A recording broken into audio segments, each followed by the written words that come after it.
Let's start with third chapter, Our Changing Earth. The lithosphere is broken into a number of plates, known as the lithospheric plates.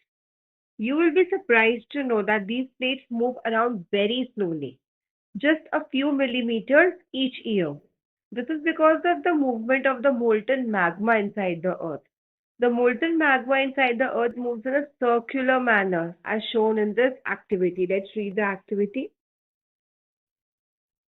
On the left-hand side, take a small colored paper, sell it, and put it in a beaker half filled with water.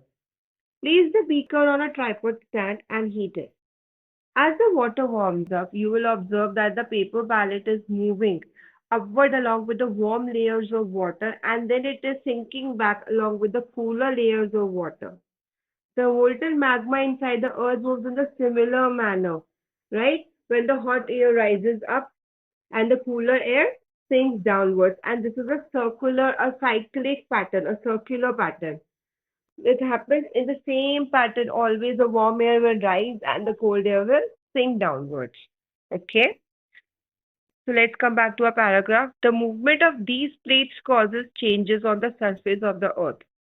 The earth movements are divided on the basis of the forces which cause them.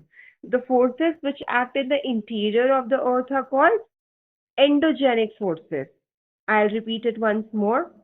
The forces which act in the interior of the earth are called endogenic forces, and the forces that work on the surface of the earth are called exogenic forces. I repeat, the forces that work on the surface of the earth are called exogenic forces.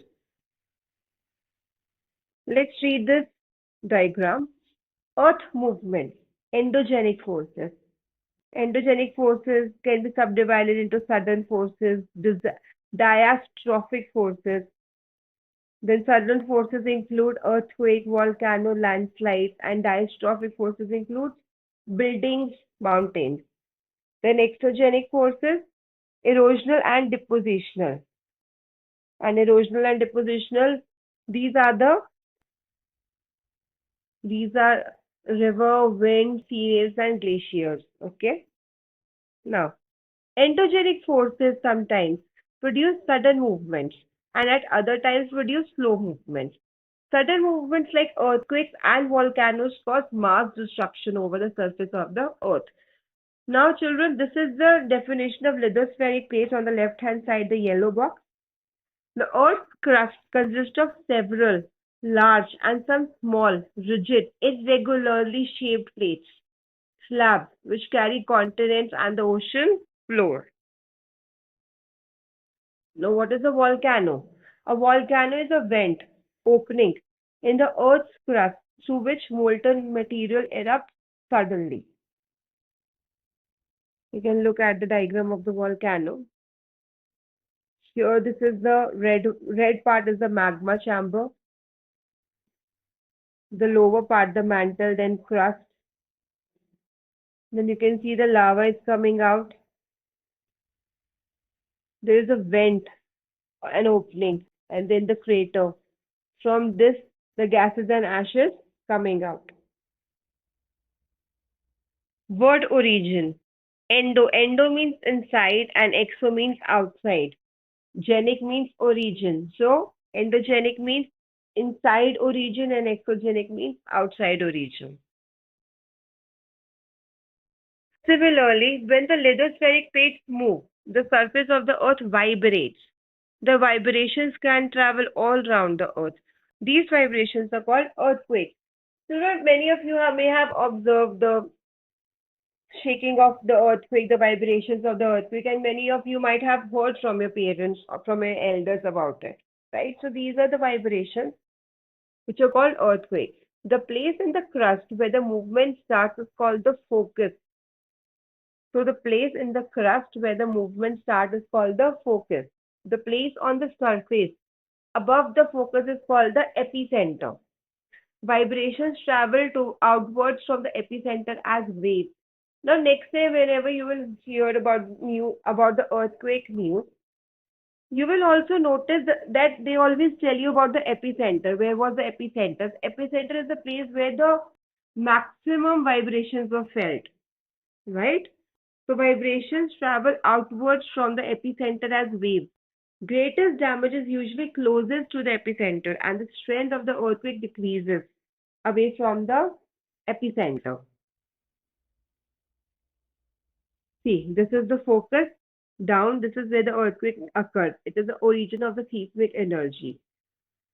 Then, just above it is the epicenter, and the seismic waves they radiate out in all directions, it's spreading in all directions.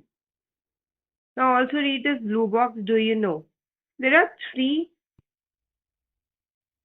types of earthquake waves: P waves or longitudinal waves, S waves or transverse waves, L waves or surface waves. Although earthquakes cannot be predicted, the impact can certainly be minimized if we are prepared beforehand. Some common earthquake prediction methods adopted locally by people include studying animal behavior. Fish in the ponds get agitated, they come to the surface.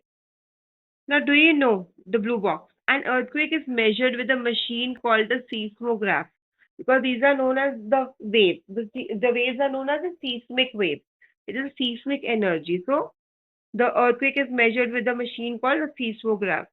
The magnitude of the earthquake is measured on the Richter scale. An earthquake of 2.0 or less can be felt only a little. An earthquake of over 5 can cause damage from things falling.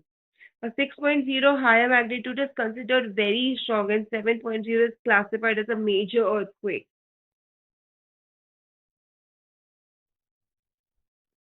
Now, earthquake preparedness. Where to take shelter during an earthquake? Safe spot. Under a kitchen counter, table, or desk, against an inside corner or wall. Stay away from fireplaces, areas around chimneys, windows that shatter, including mirrors and picture frames. Be prepared. Spread awareness amongst your friends and family members and face any disaster confidently. Major landforms. The landscape is being continuously worn away by two processes, weathering and erosion. What is weathering? Weathering is the breaking up of rocks on the Earth's surface. Weathering is the breaking up of rocks on the Earth's surface. Erosion is the wearing away of the landscape by different agents like water, wind, and ice. I repeat, erosion is the wearing away of the landscape by different agents like water, wind, and ice. The eroded material is carried away or transported by water, wind, etc., and eventually deposited. This process of erosion and deposition create different landforms on the surface of the earth. Now, do you know there are thousands of small waterfalls in the world? The highest waterfall is Angel Falls of Venezuela in South America. The other waterfalls are Niagara Falls,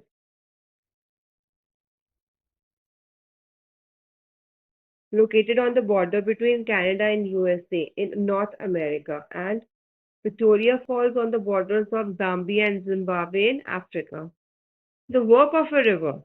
The running water in the river erodes the landscape. When the river tumbles at steep angle over very hard rocks or down a steep valley side, it forms a waterfall.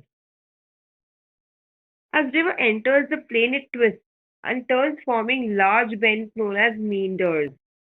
Due to continuous erosion and deposition along the sides of the meander, the ends of the meander loop come closer and closer. In due course of time, the meander loop cuts off from the river and form a cut-off lake, also called an oxbow lake. At times, the river overflows its banks. This leads to the flooding of the neighboring areas. As it floods, it deposits layers of fine soil and other material called sediments along its banks. This leads to the formation of a flat, fertile floodplain. The raised banks are called levees. As the river approaches the sea, the speed of the flowing water decreases and the river begins to break up into a number of streams called distributaries. The rivers become so slow that it begins to deposit its load. Each distributary forms its own mouth. The collection of sediments from all the mouths forms a delta. Now let's study this Diagram 3.5. See, you can see here Oxbow Lake. What was an Oxbow Lake? In due course of time, the meander loop cuts off from the river and forms a cut-off lake, also called an oxbow lake. Levees. What are levees? Now, at times the river overflows its banks. This leads to the flooding of the neighboring areas. As it floods, it deposits layers of fine soil and other material called sediments along its banks. This leads to the formation of a flat, fertile floodplain. The raised banks are called levees. You can see the levees here. Meander. As the river enters the plain, it twists and form and turns, forming large bends known as meander. Okay, now let's proceed. This is the delta. The collection of sediments from all mouths form the delta. Work of sea waves. The erosion and deposition of sea waves gives rise to coastal landforms. Sea waves continuously strike at the rock. Cracks develop. Over time, they become larger and wider. Thus, hollow-like caves are formed on the rock. They are called sea caves. You can see here sea caves. As these cavities become bigger and bigger, only the roof of the caves remain, thus forming sea arcs. Further erosion breaks the roof and only walls are left. Those walls-like features are called stacks. The steep rocky coast rising almost vertically above seawater is called sea cliffs. Sea waves deposit sediments along the shores forming beaches. Work of ice. Glaciers are rivers of ice which too erode the landscape by bulldozing soil and stones to expose the solid rock below. Glaciers carve out deep hollows. As the ice melts, they get filled up with water and become beautiful lakes in the mountains. The material carried by the glacier, such as rock, big and small, sand, and silt, gets deposited. These deposits form glacial moraines. Work of wind. Have you ever visited a desert? Try to collect some pictures of sand dunes. An active agent of erosion and deposition in the deserts is wind. In deserts, we can see rocks in the shape of a mushroom. You must have eaten mushroom in the winter season. So these are commonly called mushroom rocks. Winds winds erode to the lower section of the rock more than the upper part. Therefore, such rocks have narrower base and wider top. When the wind blows, it lifts and transports sand from one place to another. When it stops blowing, the sand falls and gets deposited in low hill-like structures. These are called sand dunes. Okay, so this is a definition of sand dunes. When the grains of sand are very fine and light, the wind can carry it over very long distances. When such sand is deposited in large areas, it is called loess. Large deposits of loess is found in China. So here we come to the end of this chapter. Please learn all these definitions thoroughly, and I will make another video of the exercise of the question answers. Thank you.